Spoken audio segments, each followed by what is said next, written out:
नमस्कार दोस्तों, हमारे यूट्यूब चैनल में आपका स्वागत है। आज हम आपको बहुत ही प्यारा सुंदर सा देवी मैया का गीत सुनाएंगे। यह गीत आपको कैसा लगे, जैसा भी अपनी राय कमेंट में जरूर देना।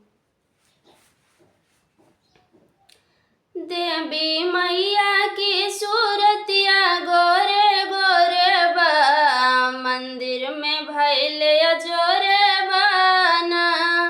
देवी मैया के सूरतिया गोरे गोरे बा, मंदिर में भैले जोरे बाना। मांगे मैया जी के सिंदूर बिराजे, मांगे मैया जी के सिंदूर बिराजे। बेदिया माथवा पे चमकत जोड़े जोड़े बा, मंदिर में भैले जोरे बाना। बेदिया माथवा पे चमकत जोड़े जोड़े बा, मंदिर में भैले जोरे बाना।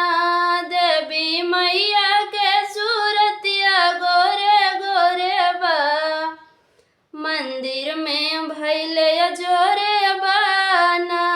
देवी मैया के सूरतिया गोरे गोरे बा, मंदिर में भैले जोरे बाना। गाले में मैया जी के अढ़उल के हरवा, गाले में मैया जी के अढ़उल के हरवा।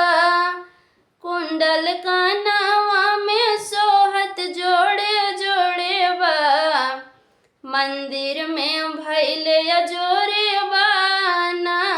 कुंडल कानवा में सोहत जोड़े जोड़े बा, मंदिर में भैले जोरे बाना।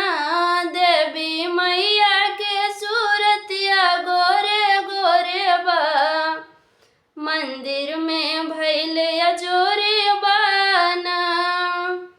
हाथे मैया जी के चूड़िया बिराजे, हाथे में मैया जी के चूड़िया बिराजे। कगना चमकत कलैया जोड़े जोड़े बा, मंदिर में भैले जोरे बाना।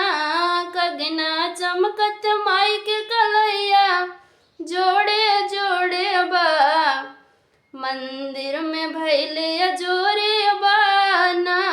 देवी मैया के सूरतिया गोरे गोरे बा, मंदिर में भैले जोरे